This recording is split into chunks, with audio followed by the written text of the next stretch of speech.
Hello guys, welcome to Aviation 676.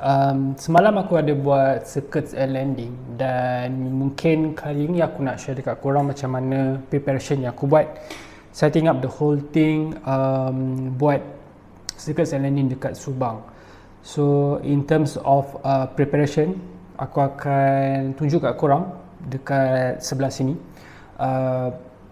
all the preparation yang aku buat, and at the same time aku akan tunjukkan video lah, so senang untuk korang faham. So start dengan video pertama. Macam korang tengok sekejap dekat sini, check all the fuel tank, tengok dekat minyak, tangki minyak berapa banyak minyak yang ada, and aku check dekat pitot tube, make sure tak ada apa-apa yang tersumbat dekat dalam tu.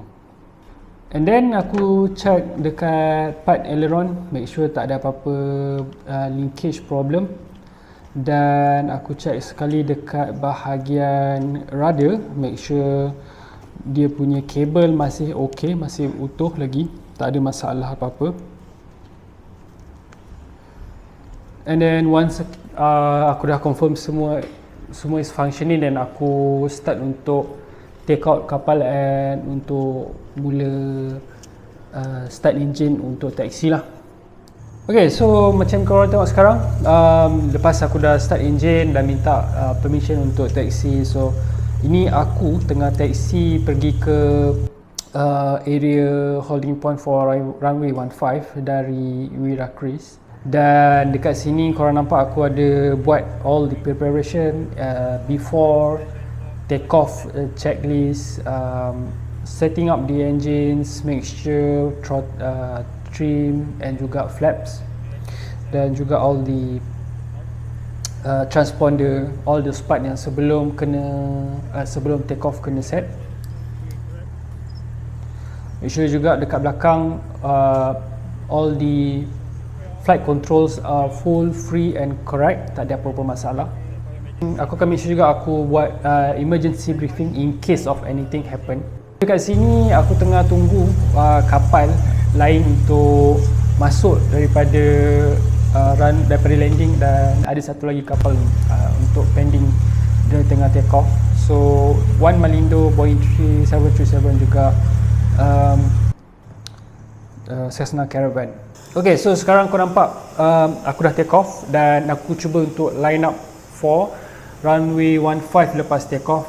Circuits landing, dia punya height is 1000 feet, dan apa yang korang nampak sekarang, aku tengah line up untuk masuk ke downwind dan untuk aku approach base and finals sebelum landing. So this one a lot of practice, perlukan a lot of practice, perlukan a lot of communication antara aku dan juga ATC controller.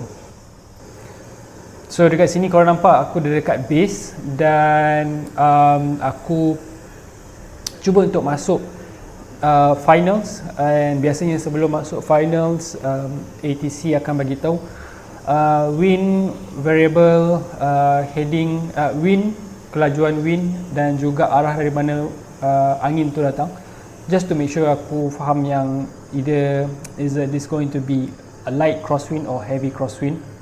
So aku dari ketinggian like 300 feet dan aku perlu turun. Dekat sini aku pakai method gliding, take off and landing.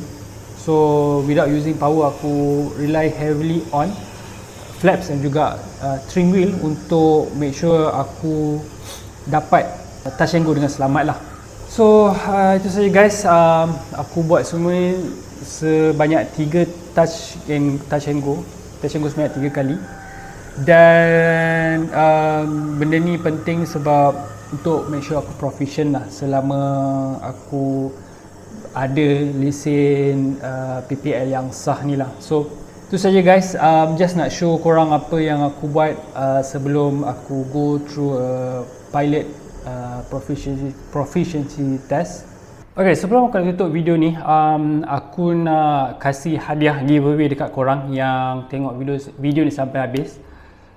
So aku akan select random comment dalam video ni yang tulis komen Honda Jet sebab aku nak giveaway satu Honda Jet diecast dekat korang. Maybe korang antara korang yang suka collect diecast kapal terbang, dan aku ada satu diecast yang memang aku simpan dan aku plan untuk kasih dekat korang lah. So kalau korang berminat, korang boleh like, share and subscribe kepada channel ni dan komen Honda Jet dekat dalam comment section kat bawah. So itu saja guys, I'll see you guys on the next video.